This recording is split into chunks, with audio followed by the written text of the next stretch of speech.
É isso. Mecanismo de ação do cortisol. As ações globais. O cortisol atua por 3 mecanismos básicos, ou 4, né, se a gente botar as ações não genômicas.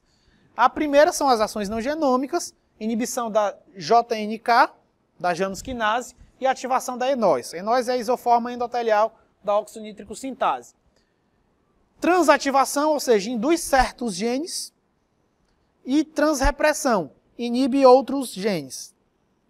Então eu posso tanto ativar certos genes, por exemplo, os genes da gliconeogênese, eles são ativados. Então o cortisol tem uma ação gliconeogênica lá no fígado. Alguns genes que produzem a resposta inflamatória, um gene que produz, sei lá, a interleucina 1, o TNF-alfa ou NF-κB, você tem uma transrepressão desse gene. O cortisol ou o receptor de glicocorticoide nem só vai ativar, nem só vai inibir. Ele vai fazer algumas coisas convergindo para o efeito global dele. Ó, ação anti-inflamatória, só para mostrar direitinho aqui. Cortisol vem, como ele é lipofílico, ele atravessa a barreira da membrana plasmática, bem direitinho. Pode sofrer ação daquela enzima, dependendo do tecido. Se tiver a enzima, o tecido fica protegido da ação do cortisol. Ele é inativado e acabou a conversa. Agora, se ele não expressa essa enzima, o cortisol se liga ao seu receptor. Também não vou detalhar tanto quanto eu já detalhei, mas lá na aula da plataforma. O receptor de glicocorticoide, ele tem muitas ações, então ele tem que ficar no estado basal, ou seja, na ausência de ligante, inativado. Como é que a célula garante isso? Conjuga ele com uma proteína chamada de HSP, proteína de choque térmico. É uma chaperona. Essa HSP fica inibindo a ação do receptor de glicocorticoide.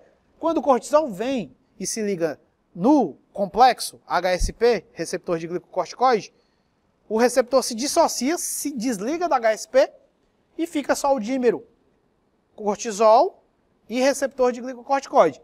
Aí ele vai fazer o que ele tem que fazer. Que nesse caso é o quê? Ó? Inibir a resposta inflamatória.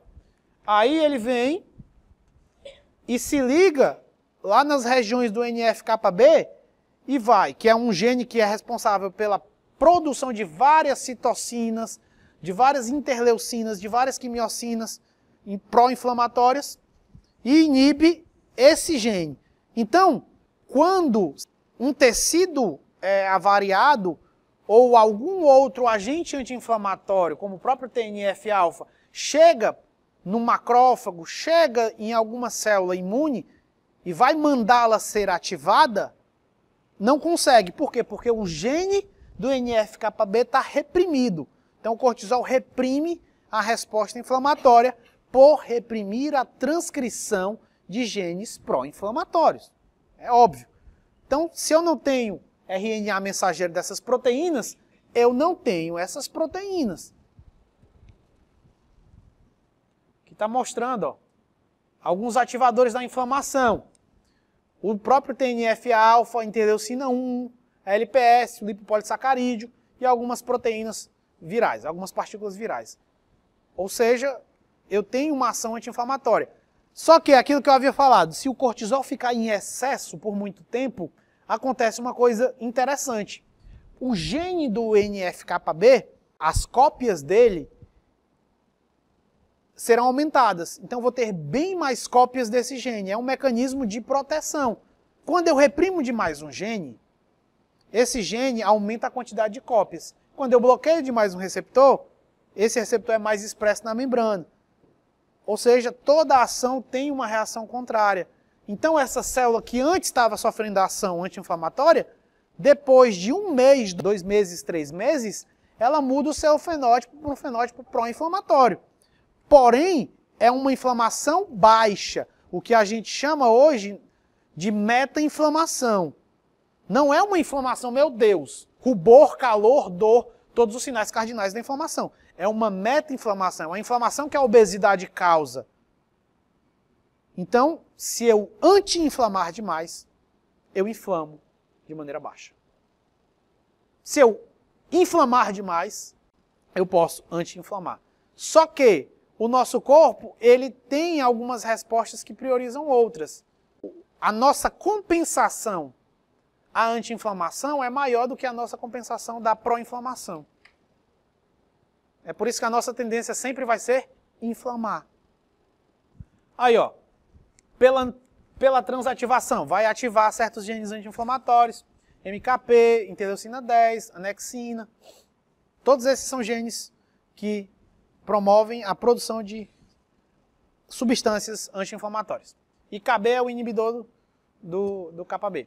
Pela transrepressão, NF-κB, AP1, TNF-alfa, interleucina 6, interleucina 1 beta, e nós, a isoforma induzível da óxido de sintase, a COX, ciclooxigenase, que produz as prostaglandinas, produz as prostaglandinas, as prostaciclinas, os tromboxanos, os principais prostanoides. E eu tenho o ALOX, que produz os leucotrienos. O leucotrieno está envolvido, por exemplo, com a asma.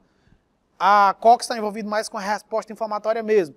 A PGE2, por exemplo, é um potente agente quimiotáxico, um agente álgico que aumenta a hiperalgesia e também pode ativar a inflamação ou a produção de outras citocinas, como a interleucina 6, a interleucina 1 beta e o próprio TNF-alfa. Fosfolipase A2, que começa a brincadeira, né? Tira dos fosfolipídios o ácido araquidônico, aí depois a COX pega e transforma em prostaglandina. Aí algumas ações metabólicas do cortisol. Síntese de triglicerídeos aumenta. Ó, a PEPCK, fosfenol piruvato carboxquinase, que é a principal enzima envolvida com a síntese da glicose. Prejudica a sinalização da insulina. Então, no fígado, o cortisol prejudica a sinalização da insulina. Já havia falado. No tecido adiposo, o que é que ele faz? Aumenta a atividade da lipase hormônio sensível, então ele aumenta a liberação de ácido graxo. Como é o nome disso? Lipólise. E ele aumenta o acúmulo de ácido graxo. Ou seja, ele aumenta o turnover. Aí o que vai dizer? Se a pessoa, na presença exacerbada de cortisol, excessiva de cortisol, vai engordar ou emagrecer, é o quê? A quantidade de energia que ela está recebendo. Por isso que uma pessoa... porque eu não sei se vocês se fazem esse tipo de pergunta, mas era uma das coisas que ficava muito na minha cabeça. Eu falava assim, o cortisol é catabólico. Muito catabólico. Um dos hormônios mais catabólicos que se tem. Ele aumenta a lipólise. E como é que uma pessoa, em contato pelo estresse, pela obesidade, tem tendência a engordar? Entendeu? Como é que uma pessoa que usa corticoide incha? Não só pela retenção hídrica, mas incha de gordura mesmo. Se o cortisol é lipolítico, eu não entendi, eu falei, tem alguma coisa errada aí. Ou o cortisol não é lipolítico? Ele é. Só que ele é lipogênico também. Só que ele só vai ser muito, muito, muito lipolítico se a pessoa estiver em déficit calórico. Se a pessoa está em excesso de ganho de energia porque está com excesso de nutrição, não tem lipólise que dê jeito ali. Porque o adipócito, ele é extremamente sensível às alterações do conteúdo de energia. No final das contas, é uma conta simples. Déficit calórico emagrece, excesso calórico engorda. É simples. Agora, os fatores que afetam o déficit calórico e o excesso calórico são um mar de coisas. Qualquer dieta por 40 dias de déficit calórico funciona. Por 50 dias. Você trocar shake, vai emagrecer. Fosse urina também emagreceria. Qualquer coisa. Entendeu? Por quê? Porque é o déficit calórico. Não importa se é low carb. Qualquer treino que aumente o gasto energético, no final das contas você tenha déficit calórico, pode ser qualquer um. Então, no final das contas é isso. Só que, como a gente vai ver lá na obesidade, os fatores que afetam o gasto e o excesso energético são um mar de coisas. Fora as adaptações que existem. Existem duas lipases, né? A hormônio sensível, que está dentro da célula, e a lipoproteína lipase, que está na membrana do adipócito. A lipoproteína lipase, ela é uma extratora de gordura. Ela pega a gordura dos quilomicrons, do VLDL, da LDL, e coloca dentro do adipócito. Então ela é uma importadora de gordura. Se o adipócito tem mais lipoproteína lipase, ele consegue importar mais. Essa ação de deposição é mais no visceral, que é um tecido adiposo mais endócrino. O subcutâneo é mais de armazenamento mesmo. O tecido subcutâneo não libera tanta citocina. O visceral já libera. Aí, por exemplo, aqui a citrato-liase, que quebra o citrato e transforma em acetil-CoA e oxalacetato. Acetil-CoA, isso no citoplasma. O acetil-CoA vai, malonil-CoA, ácido graxo, o oxalacetato via das pentose fosfato, NADP, principal força redutora para fornecer energia para eu sintetizar ácido graxo. O principal substrato acetil-CoA e a principal força redutora, NADPH. Aí eu sintetizo. Um grande excesso é catabólico, é bem mais catabólico. Um subexcesso é mais... É que nem a inflamação do hipotálamo. Muita inflamação, caquexia. Entendeu? Leve inflamação, engorda. É assim. Eu vou mostrar isso tudo aí. Então é isso, ó. LHS, lipase hormônio sensível, lipólise. LPL, lipogênese. Então ele aumenta os dois. Isso em excesso de energia prioriza a lipogênese. No tecido adiposo subcutâneo, aumenta levemente a sensibilidade à insulina. Efeito oposto. Até. Deve também ter a ver lá com a expressão da hidroxiesteroide desidrogenase, que inativa o cortisol.